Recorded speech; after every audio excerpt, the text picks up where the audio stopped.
This is A's Cast Live, your comprehensive. Oh, it's gone!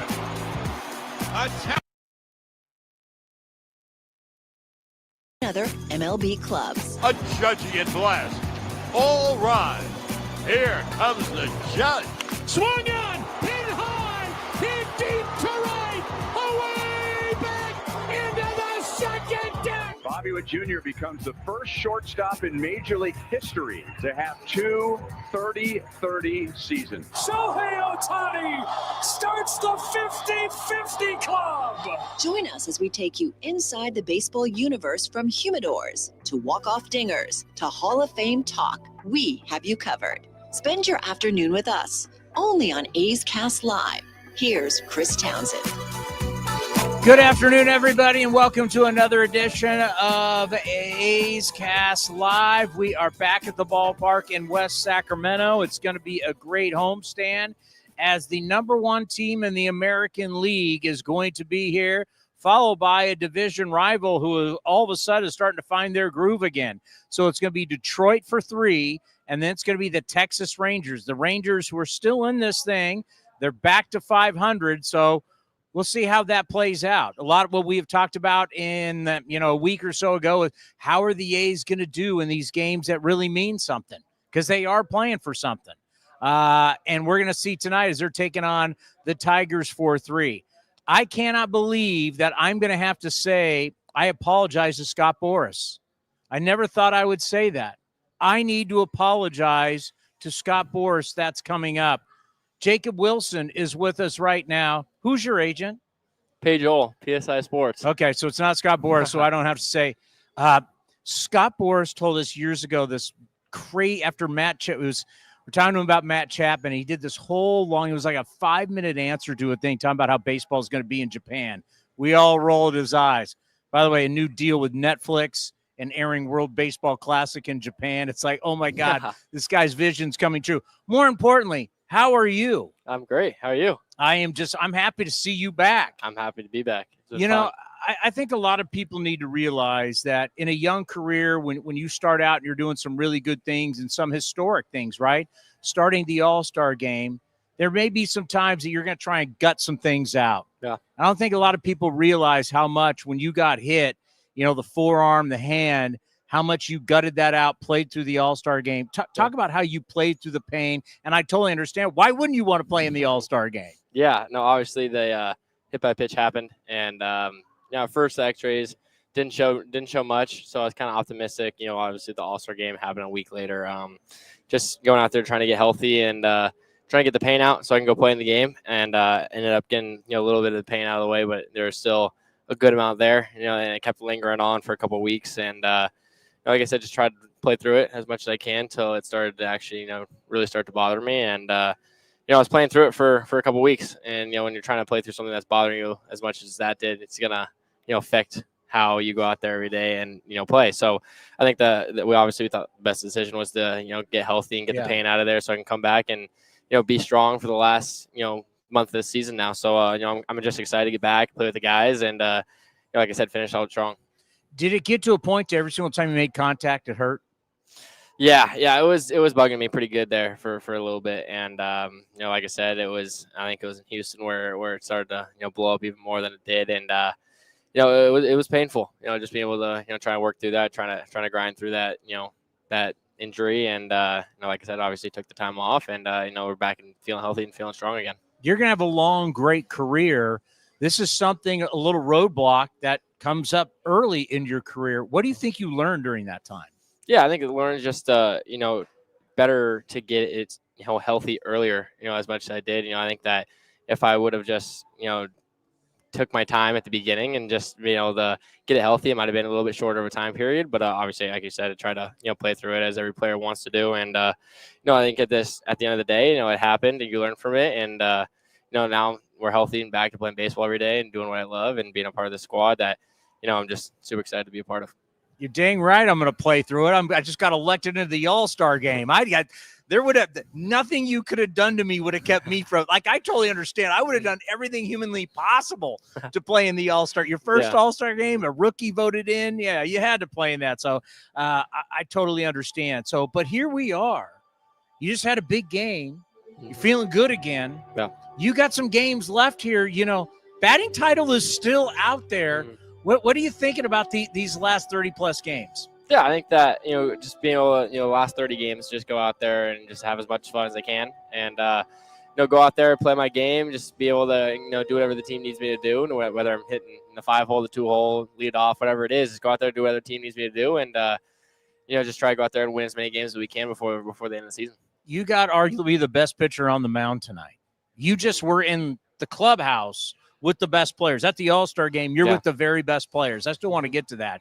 But what's the mentality like when you're going up against arguably the best guy in the game tonight? Yeah, it's definitely, a day where you wake up, you're like, all right, this is gonna be a tough one. Got to go out there, got to prepare as much as I can. Got to be, ultra focused against those guys. He's one of the best in the game, if not the best. And you got to go out there every day, and you got to compete with the best, and he is the best. So you got to go out there, have good at bats, and really just go out there and compete as much as you can, because those guys don't make too many mistakes. So you got to go up there and bring your A game. How do you prepare for it? I think you just go back and watch video. Obviously, the times that I've faced him in the past, going back to last year or earlier this year, and just to kind of see what he liked throwing me and what he liked, trying to get guys out with, and just prepare yourself mentally on what you think he's going to throw you, and just be ready for the pitches that you think that you can hit. And he's the best at throwing pitches that guys don't like to hit. So you got to go up there and look for one spot, and hopefully he throws in that area, and you have to be on time and try to hit something hard somewhere. All right, I wanna go at this through your eyes, what you saw, because one of the greatest things we haven't talked to you about the All-Star game. When you first walk into that clubhouse and you see the guys, you see the lockers, you see the names, then you see your name and all your stuff there. What was it like when you first walked in? It was surreal, being able to walk in and just see the guys and the names that were in that clubhouse, guys that, I, grew up in high school and middle school watching, guys who have been, doing great in this game for a very long time. And, just being able to get to know them, try and pick their brains, just to, talk baseball and see, how makes them successful, and just being able to talk to them and learn their mindset, and, just being in there and just being able to talk to them, build, these relationships. Every time you play against them, we get to talk to them, and kind of just, it's the beauty of baseball. You meet guys, you get to talk to them on second base when you play the infield, and it's pretty awesome to be able to meet those guys and start, like I said, building those relationships with different players. Was it overwhelming at all? It wasn't overwhelming. It was definitely a crazy experience. It was craziest thing I think I've ever been able to do it in the sport, for sure. But I got to sit next to some great athletes in this game, just be able, like I said, talk to them and pick their brains a little bit, and I loved every bit of it. I told myself I was going to enjoy every single second of it before I got there, and I truly think I did. How did they act to you? You're the new kid on the block. What was that like, them bringing you in? No, it was cool. They were super cool to me, super welcoming. Just being able to, like I said, we just have great conversations, just talk and hang out, just as we do here. It's the same thing there. Just being able to hang out with those guys, crack jokes, just talk around, hang out, and it's baseball players just being dudes, hanging out and enjoying the time that we got to have together for the couple of days we were there, and ultimately just enjoy the game. If someone asks, what was the one moment that was the best possible thing about the whole entire All-Star or week, what was the one moment? There was obviously a couple. Being able to be on the red carpet with my fiance was pretty cool. Also, I think taking the field for the game, being announced as a starter, was something that I definitely remember for the rest of my life. That was pretty cool for me. That was definitely a special moment, and those two moments right there were awesome. I got to have my family in town, obviously, and just be able to share the week with them was pretty special. How much does it drive you now? I got to get back here again and again and again. Wow. Yeah, I think once you experience it for the first time, I think going back, you're just like, I want to be here as much as I can throughout my career. Just be able to get back and be able to enjoy that week again. And I think that after I got to experience the first one, like you said, it's definitely the flight home. You're like, I want to get back here again one day. So it's definitely a goal to get back there, and obviously you come out here and you do whatever you can to help your team win. All that stuff takes care of itself. So, just come out here and see how many wins I can get the A's. Yeah, well, a lot of people now are asking about Nick Kurtz because, he's now the favorite for Rookie of the Year and all of that. But just when you start looking at the young players, it's pretty awesome, the collection of young players right now. When you start to how are you seeing it inside that clubhouse with the young guys and watching young players along with yourself and Nick Kurtz blossom? Yeah, it's crazy. We don't see too many teams in this game that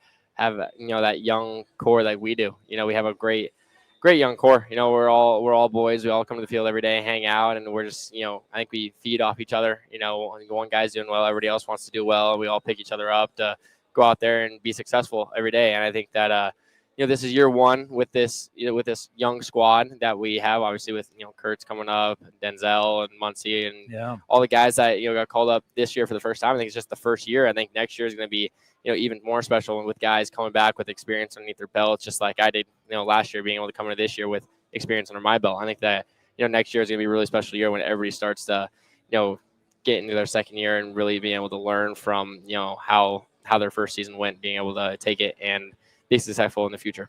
And what people need to realize, whether we're talking to you, we're talking to Kurtz, Clark, Muncie, you name it, Geloff is back up.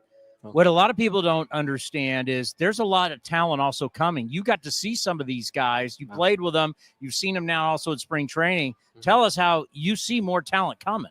Yeah, I think that, there's a lot of, we have a lot of great athletes. I just went back on my rehab assignment and obviously went to AAA and played with them for 4 or 5 games. And just see the talent there, the guys who we have that are coming up that are, really, eager to make this squad. I think that, we have a lot of talent coming up, and we're excited to, see, how it all turns out near in the future. And, like I said, there's the guys that are just ready to, come up here and do their thing. And, we have guys here who want to do their thing as well. So it's been great to see, from spring training, obviously starting the minor leagues to spring training to the big leagues, how all these young guys are really, eager to come out here and show the world what they can do. So you realize the rest of your life, it's all-star Jacob Wilson. Yeah, that's pretty cool. It's pretty cool to have. Huh? Pretty cool. That's pretty cool. Yeah, when they used to say it's back of your baseball card, now it's your baseball reference page. Now it for always will be an all-star. Yeah, it's pretty special for me. Finish up strong. I want to see you battle for that. Whether you get it or not, just be in the conversation for the AL batting title, because we know you can start, you're healthy now, just get a bunch of hits, just to be a part of that conversation. I think would be a great way for you to finish out. Yeah, it'd be great. Thank you so much. Appreciate you. Jacob Wilson, all-star right here on A's Cast Live. You're good to go, my man. Appreciate it. Appreciate it, guys. Always great to have the athletic shortstop, and going against Skubal tonight. It's going to be a very interesting battle we're going to be watching. And this is like what you dream about. We'll talk about this later with Steve Sachs, because Sachs is such a great baseball reference when we talk about, what guys are going through in their careers. And, whenever we talk about certain battles, immediately Steve Sachs will be like, oh, when I face Nolan Ryan or I face Roger Clemens or, this is what you dream about. This is why you want to compete. You're going up against the game's best. It's going to be tough. Like it was last night. I was actually got back here to Sacramento, and one of the accounts that I follow on Instagram is the baseball bubblegum, whatever it is, account. And they're like, oh, you think Paul Skenes is great, huh? Go back and look at the start of Dwight Gooden's career at 19 years old. And really, like, you think Skenes was great? Go look at Dwight Gooden, who at 19, 20, 21 is starting 31, 32 games. Look at the ERA. Look at the strikeouts. Really, it's hard to believe anybody was more dominant he's far more dominant than Skenes. Yeah. Because Skenes is not allowed to do what Dwight Gooden did.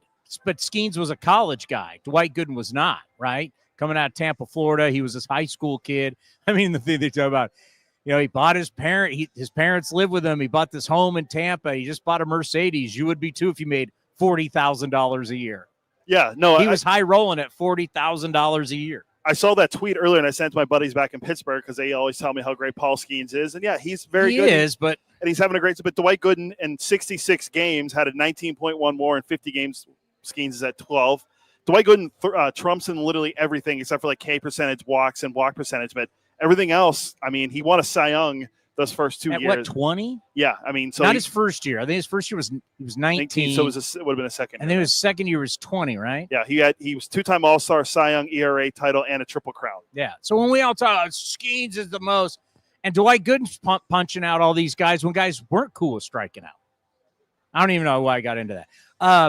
But I saw it too. So we have played this answer many times, so we're not going to play it for you again. But it was, I think Logan Davidson had just been drafted by the Athletics out of Clemson. Scott Boras is there for the signing, and he's taking BP, and they bring him over, and then we get Scott Boras. We've been very fortunate to have Scott Boras multiple times on this show.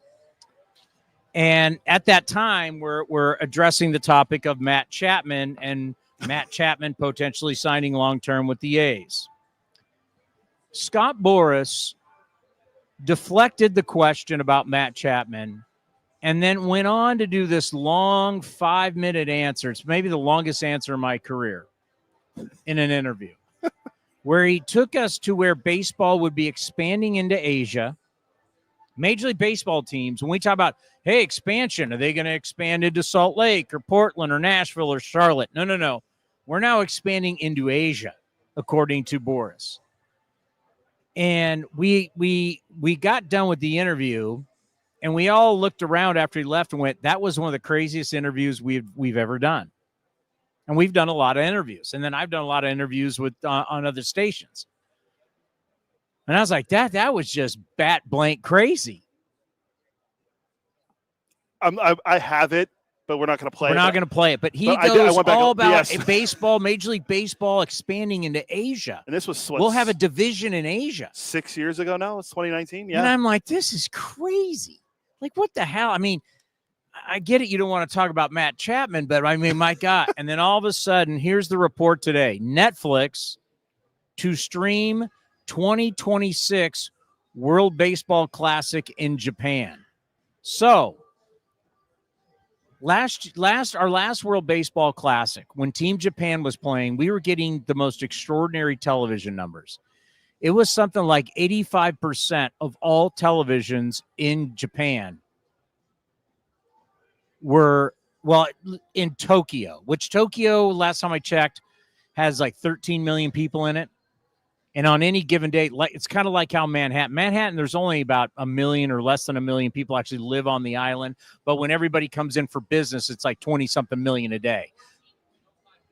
14.05 million people live in Tokyo. Then the amount of millions that come in to work every single day. It says the metropolitan area is approximately 37 to 41 million. So if you have over 14 million people and the World Baseball Classic's going on, and 85% of all the televisions are on the World Baseball Classic, folks, those are crazy numbers. Those are crazy. Netflix is now going to stream all of the World Baseball Classic in Tokyo, Japan. It's starting to happen. You are starting what Boras was talking about, the influence of Major League Baseball, not just taking their players, but now going into Asia, is starting to happen right in front of our eyes.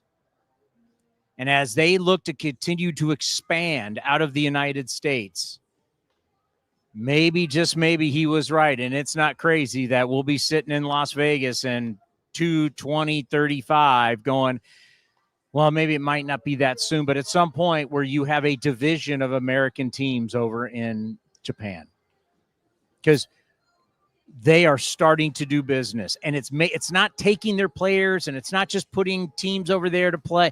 It's about expanding coverage. It's the growing connections, and once you start this kind of growth and the money starts to be there, things happen really fast. Why? Because the money's there. So would you add multiple teams and put one in the AL, one in the National League? Like we got to keep the AL and National League around, right? You're going to blow that. I mean, I hate to tell you, Tradish, we're blowing that all up. I was being American League, there, National League, like it's all going to get blown up. I hate to tell you. I know a lot of people hate that. Don't worry, you'll survive. You will survive. Will Ichiro come out of retirement and play for one of those teams? Seriously, do you realize there used to be an NFL and an AFL?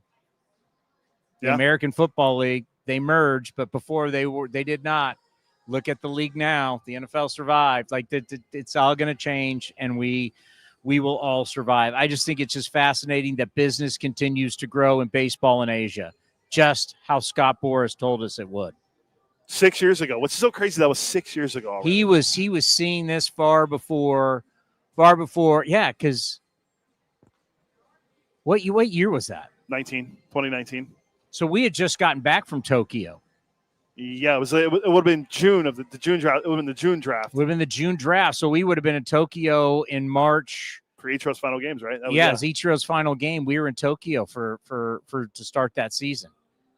Yeah, it's getting crazy how more right he is. And oh, by the way, here's another thing. My thought process, because there still is a lot of talk, and I just want to get this out of the way because I want to get this out there. Do not be shocked if this Roman Anthony, who else would you want to throw in there? The newest Lawrence Butler, these deals where we're trying to lock up young players. Orioles catcher. Yeah, the Orioles catcher. I mean, any of these deals,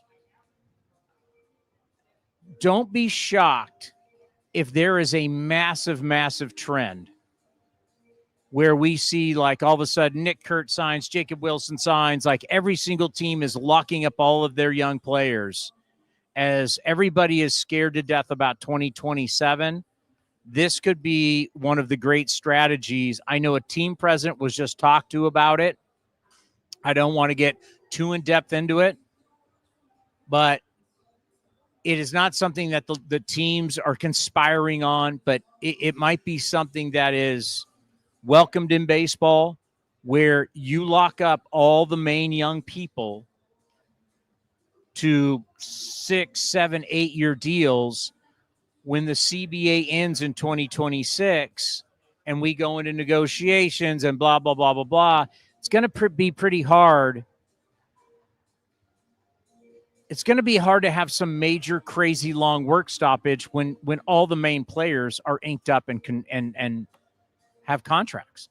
Why would you, as a young player who has just signed a $7, $8, $9, $10 million deal, want to go into a labor stoppage? Yeah, it's very true. And for the first time ever, they may be getting a war chest together, but for the first time ever in our lifetime, the baseball union has always been so strong. They don't seem as strong as they used to be under Tony Clark. I mean, if you have all of these players who are inked up, the players that really matter, and you're telling all the other players, listen, you could make more money. Are you all, or I'm going Southern, y'all going to sit out? Y'all going to sit out to protect an old system that gets, Shohei Ohtani $700 million and Soto $700 million. The majority of you will never see that. So why would you sit out and jeopardize how long your career is, jeopardize what you can earn just to protect an old system that only rewards the true superstars? I really like this idea. And not even star players. You mentioned it the other day when we were going up to I think San we're at Francisco. the forefront of this, by the way. And it's interesting because how many of these guys that won't sign the contracts will be Boras guys? Because all these guys signing these extensions aren't Scott Boras clients. They're all, like, the younger players aren't represented by Boras. Where a guy like Gunnar Henderson, everyone's like, well, how come the Orioles haven't re-signed him? He's a Boras guy. Boras guys don't sign extensions. So when this if say this does happen, theoretically, are all the guys that we are holding out are guys that are represented by Scott Boras? Because we saw what's happened to Boras clients the last few years where they've been not getting the deals they wanted. And they've been getting the option deals and all that. We saw Chapman and Blake Snell. I know Soto got paid, but, I mean, he was going to get paid regardless. But that's going to be something to watch, too, going forward. How are Boras players represented? Or how are they taken into account of this, especially the younger players represented, like a Gunnar Henderson? Do they want to sign the extension or do they want to wait and see what happens? And then they're one of those people waiting while other guys are playing. So this theory that I've kind of been throwing out there was mentioned to a club president. There's 30 of them. It's not ours, not Mark Braden. It was mentioned on my behalf to somebody, and they thought it was very interesting. So an actual president of a team was told this about what I've talked about, and they thought it was very interesting. And to me, it is going to be the trend. Hi, Michael. Well, I have a thought. That's why I was raising my hand. Well, excuse me. Michael, go right I was ahead. going to wait until you finish. But go right. I mean, Well, here's my question to you about this whole thing. If sports are driven by stars, which they are, and guys like Ohtani and Soto and Judge have all been paid, why would it matter to them? Because they've already made most of their money. It would matter to the other guys that aren't making $30 million a year or more. So would those players be reluctant to go against the stars, Bryce Harper, for example? well, That's just my question. the potential guys you're talking. Well, so it's about the potential guys, right? Yeah. It's about the next generation. My whole thing is, why not ink up all these kids like they're starting to do?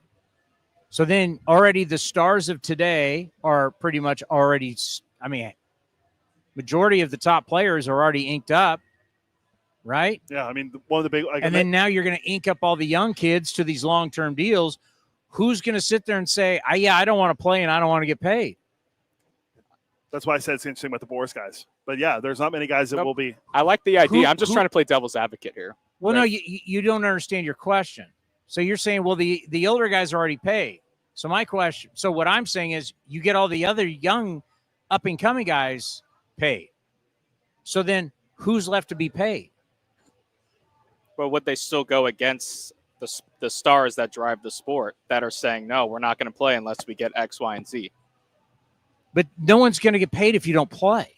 But it doesn't hurt the guys that are making the most money. It hurts those other guys. Even if they're getting paid $10, $15 million but they're going to lose out on you're going to lose a year of your career. That's something that we don't talk enough about. For sure. Yeah. If everybody's already getting paid, who really wants to sit out an entire year? Right? It's just not the money, but your career. Yeah. Right? If the security is already there, the question is if everybody has their financial security and you pay all the young guys, how many people are really going to still want to sit out? And for how long? Yeah. Could be a month, could be up to the All-Star. But how many guys want to give an entire year of your career when you know you only have so many years? Well, especially years guys to you like as that. an athlete are precious. Especially guys like Judge and stuff that Michael mentioned, they're all getting older. Like Judge is in his mid-30s, Soto's or Ohtani's going to be in his you think he's in Aaron his early Judge 30s at now, but his age really wants to sit out a year? No. Right? To talk about the future? Yeah, no, it's those guys. It's a whole different deal.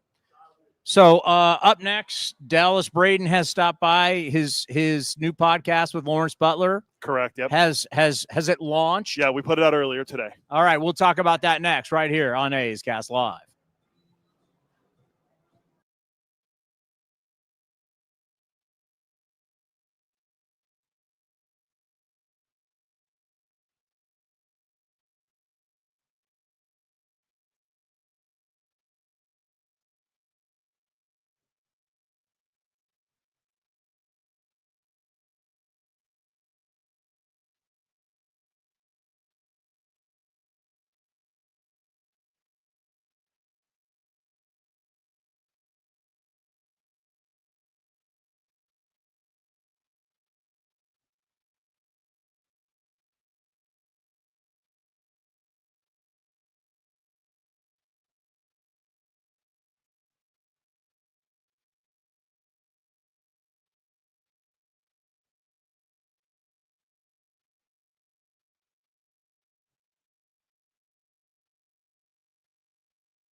Yeah, all right, back here on A's Cast Live from the ballpark in West Sacramento. Dallas Braden is with us before tonight's game against the Detroit Tigers, the best team in the American League with the best record coming to town. Skubal on the mound. But before we get into all of that, you have your new podcast, and we've talked about it with Brent Rooker was the first episode. Now it is Lawrence Butler. It's really cool when I heard about it, and we're going to find out exactly how you go about it. But when you take ex-player, broadcaster, relationship that you have with the players, now with a current player, getting to know these players, getting to know how they got here, the successes, the struggles, it's really an interesting inside look that we don't get a whole heck of a lot. Well, and Towny, first of all, thank you for having me on, and thank you for talking about that, because I think what it is it's another vehicle to reintroduce or dive deeper into who these individuals are, because they're human beings first and foremost. And that's one of the things that I think we lose sight of very quickly. We're excited about spring training. We're excited about the first pitch of the season. We're excited about the prospects of getting into the postseason. Very quickly, we lose sight of the individuals that make this machine go round, the human being, the human element that is a part of everything they do day in, day out before they put the superhero cape on and run around for 3 hours on the big green field in front of us or behind us. So having the opportunity to showcase not only their personalities, but the things that they enjoy doing while at the ball field, how they prepare to go and play a game in their own independent ways, and things they like to do away from the baseball field. How do you decompress? What are some things that really make up the human being? And so I think just with an opportunity to kind of let their hair down, they understand that it's just a little different insight into who they are as people and as baseball players, as opposed to the monotony of the post-game scrum. Why is it so important for you to tell their stories? I think for me personally, it's because I have been afforded an opportunity to create and cultivate relationships with these guys away from the field. And so having lived that life and understanding where they are coming from a young minor leaguer first getting to the big leagues to now a big leaguer who is trying to establish themselves at times, a young big leaguer who has struggled and has returned and is trying to figure out how to go about it 2.0 version. So I think just, again, with the proximity to which I spend in relation to what they're doing on the baseball field and away from it, it gives me a very rare position as a broadcaster, former player, and ultimately a friend to these guys. You know, and I just think about like your journey, because there's a lot about your journey that people don't know. Right. I mean, everybody thinks about that one day, but they don't know your entire journey. And especially too, like at the end, when you had some health issues that kept you from playing, it wasn't about your arm. You felt you could have keep going. So there's like, it's nice that we're telling guys stories, because we don't ever really get, or back in the day, got the full story about a guy's career. And that's where all of these different platforms like A's Cast, having the opportunity to tap into these platforms and knowing that you can get on your phone, you can get on your tablet anytime you want, you're going to be able to pull those interviews up. You head over to A's Cast and you're going to have a boatload of content that is showing you who these players are in so many different ways. If you want highlights, we have that. If you want to take 15, 20 minutes to dive in to who these players actually are, some of the things that they like to do away from the ball field, like hearing about how Lawrence Butler likes to go home and whether it's just kind of think about music, cultivate music, find himself in the studio with friends, just kind of going over beats. And these are real life players who are doing real life human being things outside of just taking batting practice. Yeah. And you need to get away from the game. There's positive and there's negative ways. Sure. Right. You need to, and you know, there's pitfalls. All professional athletes will tell you about that, or anybody in the entertainment business. It's key that you find the right way to get away from the game and decompress. And that's what I think, you know, having an opportunity to really peel back the layers here, you find out what kind of makes guys tick. And I think that is what you're thinking about sometimes when you're at home, you're watching the ball game. Maybe it's the 6th inning. You've just kind of woken up from your mid-game nap and you realize the score doesn't look too attractive, but you want to hear about what this player is doing away from the field, right? And you have an opportunity to tap into that. You can go and find out some of the things that make your player's day go round. And I think that's so much it does so much for an individual. And in a day and age, Towny, frankly, when we understand that branding is a big part of being present today in the entertainment industry, if you can put somebody's brand on display and put their brand on somebody else's radar, I think you're only helping them grow, not only as a brand, but as a player. So, I think you know that. You and I are both in the business of making sure that these fans understand how great of human beings and athletes these players are. I know you've thought about coaching and getting back into uniform. Luckily, we still have you here in the booth doing our games. But are there times, because of your knowledge, what you've experienced, your successes, your failures, are there times where you're still able to go talk to a player and give him some advice? Do you feel comfortable enough to pull a guy aside and give some advice? Say, hey, young fella, this is what I've seen, and I think you should be kind of going in this direction. Well, first and foremost, out of respect for our incredible staff, I would never dream of pulling anybody aside and sharing anything or imparting anything on them, number one, without the express written consent from the powers Let that me be. rephrase that. If you have consent of Scott Emerson. And Towny, here's the thing is I have been afforded an incredible opportunity to be a part of, to an extent, the player development system, where I am able to go out, and I've done it for the last, I think, 4 or 5 years now, where I go out to spring training early for big league camp, and I'm with our guys. And then when minor league camp starts, I'm with our guys all the way through minor league camp up until we start playing ball. And so I'm able to develop those relationships early on. And so all I'm here is just another sounding board at times, right? If you have questions, I'm just another guy kicking around in the bullpen that has kind of been there and done that. Yeah. And so maybe if you've got something that's kind of chewing on you, I might be able to give you a little different perspective maybe than you've received up until that point. But at no point in time would I ever step in or try to take control of, or because, and that's one thing I love about our organization and love about our franchise, especially from the pitching side of things, is I think there's a real concerted effort to get everybody on the same page, because I believe all you should want to do as a group and as an organization is get each and everybody under your umbrella to the big leagues. Is that reasonable? No. Is it realistic? Absolutely not. But I think it's more than okay to want every one of us with the instructor hat on to be pulling in the same direction, to try to be extracting every bit of talent we can out of our young crop. And people need to know Scott Emerson was your pitching coach in the minor leagues. I owe a tremendous amount of my success in the game of baseball, period, to Scott Emerson, because that's where I was dropped in. I mean, Towny, just real quick, as a left-hander coming out of college, left-handed screwballer, I got planted in the lap of Craig Lefferts, a 12-year big league vet, left-hander with a screwball. I couldn't have landed in a better spot. And then I get Scott Emerson with his tutelage in A-ball, where we were putting together color-coded scouting reports and video programs before that was even a thing.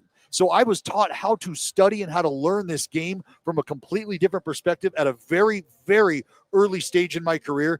And that taught me how I was going to be able to separate myself, because the skill level and the talent, I just was not going to be somebody who lit up the radar gun or impress you with anything other than maybe my willingness to fight you at the plate. I don't know how impressive that is. You just want somebody who's going to get after it. And that was what I was bringing to the table. So learning how to study this game on a completely different level was, it was like having the magic beans dropped right into my hand, and I got a beanstalk in the backyard now. Well, that's one of the great things that we always talk about when we talk about the evolution of velocity, how it's greater than we've ever seen. We can always come back to you and talk about, hey, there's other ways to do it. Mm-hmm. There's definitely other ways to do it.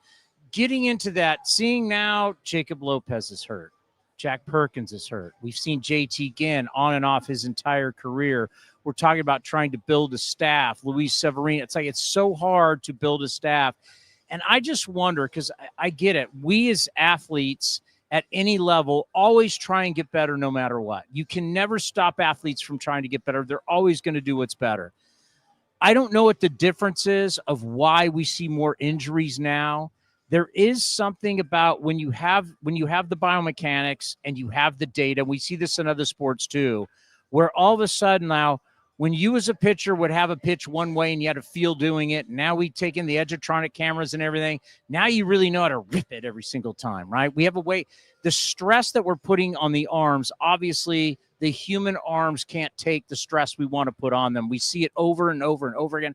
I don't know what the answer is. Well, and one of my theories that I've recently started to apply, and I'm kind of looking into, and I'm doing Dr. Braden. I'm doing a lot of asking because, Towny, it's always Braden. It's always important for me to not be the smartest person in the room, which is not hard for me to achieve at all. I wake up and I am not the smartest person in the room. So I've thought about this, though. We are at a point in our game right now where we are as strong as we've ever been as athletes. Mm-hmm. And when we talk about being able to utilize biomechanics, think about this. Are we now moving as freely and efficiently as we ever have as athletes? Maybe so. And we may be doing so with more strength and more torque, more power generated than we ever have. That doesn't mean that our bodies are in a position to withstand what we are generating. So it's almost a double-edged sword here, where if in yesteryear my body was preventing me from doing certain things almost as a safeguard measure in place, I was only going to get to 94, 95 because this was how my body was moving. Well, now I'm freed up and I'm moving, and I can go get you 98, 99, but I'm going to break down. Maybe my body can't handle that. And so is that something that we have to pay attention to? We've watched Jacob deGrom of the Texas Rangers and their incredible staff consciously make the decision to taper off and not be the guy who's blowing 100, 101, 102, because that might not give him the longevity that he's after at this stage in his career. So if a guy like Jacob deGrom, who's got a pretty good feel for the ball in his hand and how to make it move and how he's rebounding day in and day out, has started to entertain that, I got to believe that there's folks, once again, and there's a lot of them around here, Towny, much smarter than me, that are thinking about this. But you did go to a technical institute. That's right. It's like, how do we get a Ferrari and a Lamborghini to perform like an Accord or a Camry? Well, do you want them to? Because if I've spent the money on the Lambo, buddy, I'm not trying to get my 28 MPGs. No, I want to beat you off the line. I want you to be embarrassed that you even pulled up at the quarter. But at some point, I can't have you in the garage all the time. But I look really good. I look really, you could shine me up. It is a real. Because we talk to Emo about this all the time. Like, I want to throw as hard as I can. I want to, hell, now at my age, I still want to hit a golf ball as far as I can, but is it really good for my back? That ship has sailed, my friend. You give up on that yesterday, Towny. That ain't happening. But good luck telling any of these guys who have been growing, and you said it, they're trying to do everything they can to get better each and every day. So if you're telling me the desire to go and get velocity, because that's ultimately what's going to get me drafted higher, that's going to raise my stock, that's going to give me opportunities, that's going to get me paid, how do you look me in the eye and seriously and consciously ask me to not go and try to achieve the very best that could be waiting for me? How do you do that? You can't tell somebody not to run as fast as they can in the Olympics or swim as fast as they can, or and you take this, they'll make you, and you'll be, of course I'm going to take it. We're always striving to be the best, no matter what the sport is. It is what it is. Let's end on this, because we appreciate your time. We wanted to promote the podcast with Lawrence Butler, but there's a lot of hope. And I always joke on A's Talk after the game, we're taking the phone calls, I do two things. I sell hope and I sell worry. I'm selling hope right here with these young players, what you've seen in your time as a young player coming up. Tell the fans, give them hope, because there's some really, really special talent that's here now, and there's more coming. And I can tell you, one of the first things that I look for and I wonder about is, how do these players mesh, gel? How do they get along outside of the field? And that is something that's really important, because this is a get-to job. We get to show up each and every day and do what we do, and they understand that as well. If you just genuinely enjoy spending time with the guys next to you, that matters significantly. That is already a huge advantage for a group trying to come together, trying to do something special, trying to build something special. You got to like each other. And even if you don't like each other, you got to be able to respect each other and have the willingness to pull for each other. Yeah. And those things are generated outside of the ball field. And so I can tell you that much, is these guys are friends. They spend time with each other. They have breakfast, lunch, and dinner together. They enjoy each other's company. And when that starts to happen, you really start to see it unfold in terms of production. And I think that is what we are seeing on really every side of the baseball. You're seeing it in the rotation. You're seeing it with guys out of the bullpen that has really turned the corner. You're seeing it in a young lineup that you're seeing guys emerge. I love the fact that these guys are friends and like each other, because I know how much that matters. Yeah, baseball teams, football teams, basketball, hockey, whatever, they're all their own little ecosystem. And so it's interesting for you to travel with the team and see how this ecosystem, not all of them work. Mm-hmm. Some do, some don't, but it's always interesting to see the ecosystem. It's interesting because Michael went to Arizona State. You went to Texas Tech. If I actually, and it's crazy, if I actually asked you to name everybody in the Big 12 right now, could you? No. What is it, 18 teams in the Big 12? Yeah. 18 teams in the Big 12. Yeah, it's no longer 12. If I'm counting. Yeah, it's not 12. That's a lot more than 12. Like compared to when you played there? When we had 12? Yeah. Yeah. There's like, there's teams in Florida now. It makes no sense. We're going to have amateur realignment. We're going to have big league realignment soon, Towny. Who knows what's going on? Because why wouldn't you have a team in West Texas be in the same conference as a team in Florida? It makes all the sense. Travel is a dream. Hey, when you were growing up, you couldn't wait to see a Big Ten matchup of Rutgers UCLA. Welcome to College Sports. Hey, appreciate it. Always, brother. Great Dallas Braden right here on A's Cast Live. You were good to go, my friend. Do we have anything else? This is it? Okay. All right. Yeah, good luck on that golf swing. Yeah. Hey, if you ever want to come out and participate on the golf course. Let me in that wallet. Oh, yeah. You want in this wallet? You want to open that portal. Good luck to you. All right. That's out right now. You can watch that right now. Yep. Athletics.com or youtube.com/athletics. Beyond the Dugout, presented by Las Vegas, Dallas Braden with Lawrence Butler. And the first episode with Brent Rooker that we posted a few weeks ago. That is also available. So those are both up, the video and the audio podcasts, athletics.com/acecast, wherever you listen to your podcasts, they're all available.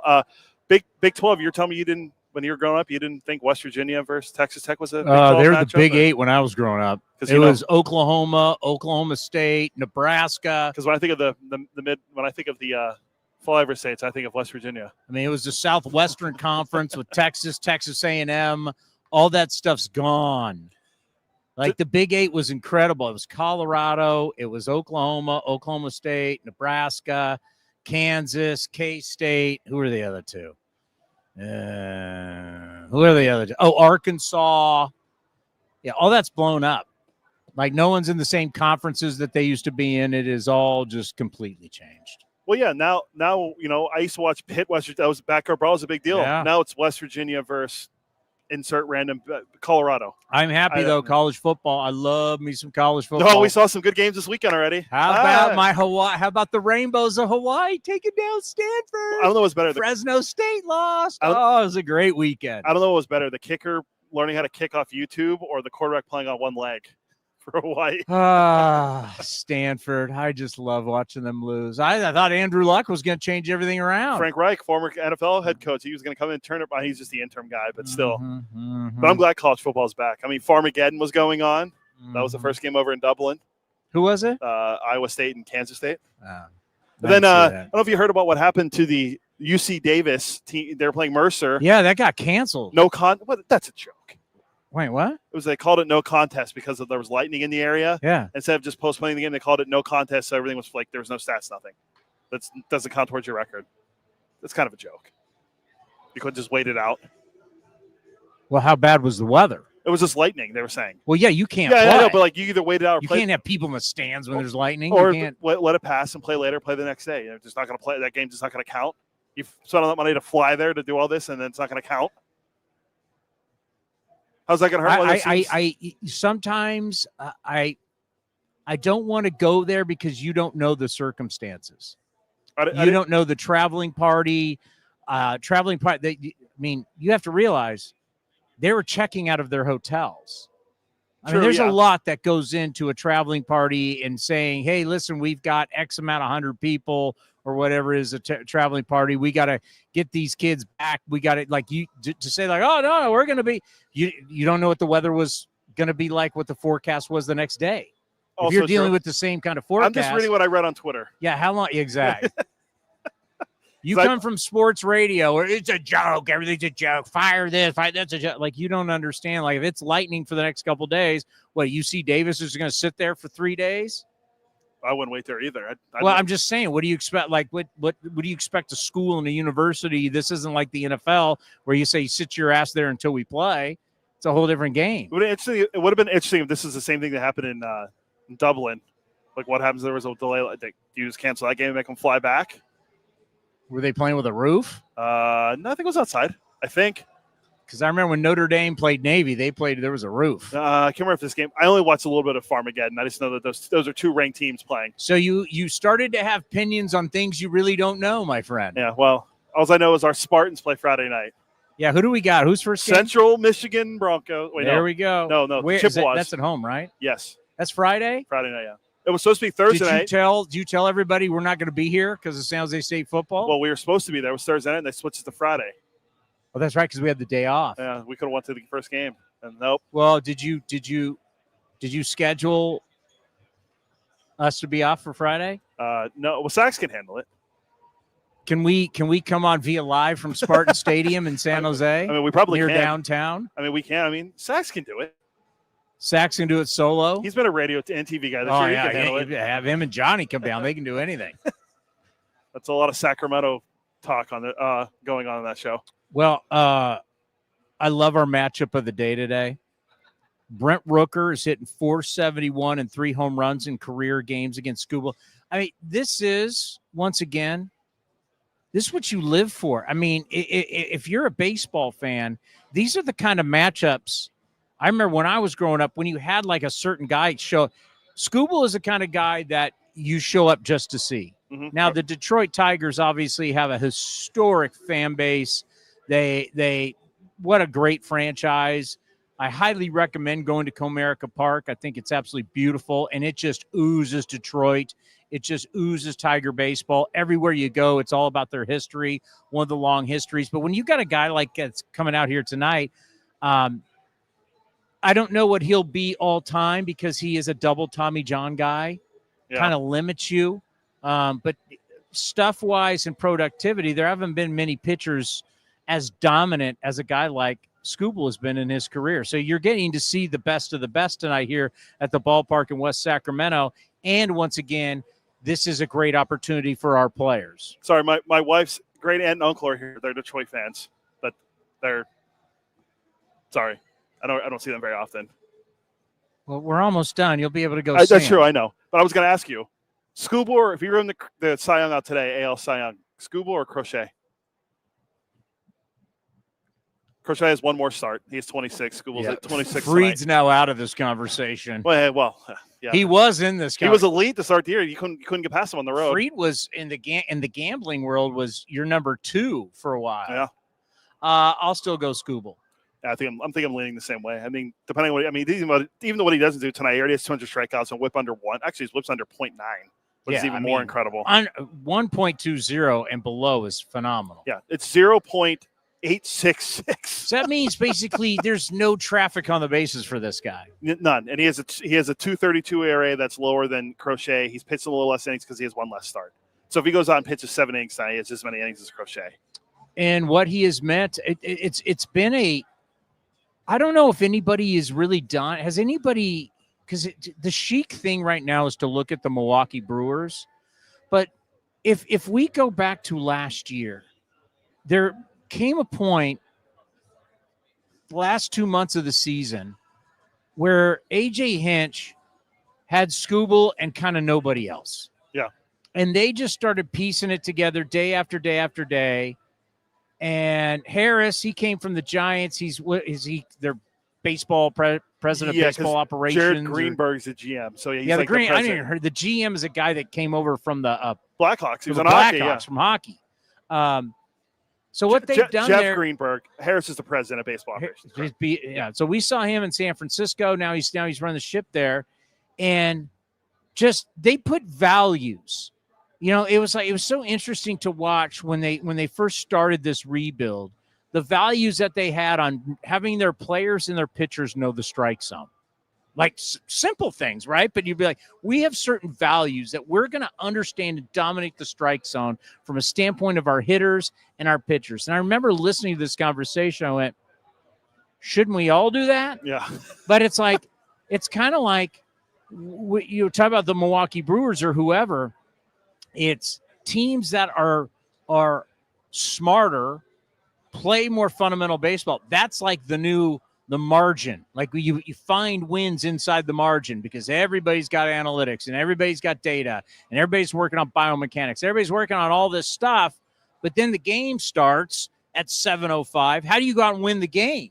We're finding out the old school way, playing we're talking about the New York Yankees over the losing 3 out of 4 to the Red Sox. Literally, if you watch some of their defensive plays, like they're making just bad fundamental defensive plays, throwing to the wrong bases, just bad. I mean, Volpe has now been benched. I mean, it's like, how are we at this level? But yeah, some teams just don't play fundamental baseball. Well, Detroit, in that last 2 months of last year, figured out how to win games.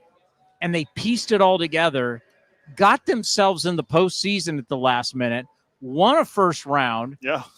And a lot of those teams that we see do that fall off the next year. They didn't fall off the next year. Detroit has the best record in the American League. I went back and looked. Of all their guys pitching, how many guys won over 10 games aside from Skubal? Probably 2. The answer to that question is none. 0. Skubal was 18-4. Their next highest would have been. Oh, wait, are you talking about last year or this year? Last year. Oh, I thought you meant this year. No, last year. The next closest was last year. They didn't have anybody. Jack Flaherty got traded at the deadline. He had 7 wins. Yeah, they didn't. They just had Skubal, and they pieced it together. Pieced together with a bunch of but in a year where all we're talking about is how Milwaukee's doing it, we're not talking about well, what about Detroit? Yeah, they have the best record in the American League. This is a team that barely squeaked into the wild card last year, and they had the best record. Now, Riley Green, was he up to 30, 31 jacks? He's having an unbelievable year. A nice Torque, obviously. But it's like to watch how they have merged into a team that not a lot of people, because we're still so focused, Yankees, Red Sox, Dodgers, look out for Detroit. And you're going to see that here the next 3 days. And once again, our ball club figuring out what it's like to play in these games where they saw it this weekend. We got to go. Yep. We saw it this weekend. Mariners had urgency. Yes. And you really saw that yesterday. Mariners need to win, and they whooped you. So how does our team counter that? How do they learn how to play? You're going to play these 6 games coming up against the Red Sox, who are playing with extreme urgency. I love that. I love this. And this weekend, you got the Rangers in town. Oh, by the way, the Rangers are back to 500. Yeah. They're still in this. They're playing well. Even though Simeon's out for the year, they're playing well. They're still in it. All right, up next, Ken Korak, Johnny Dasco, and I'll be back with Steve Sachs in a half hour. A's Cast on NBC. Thank you for listening to A's Cast Live.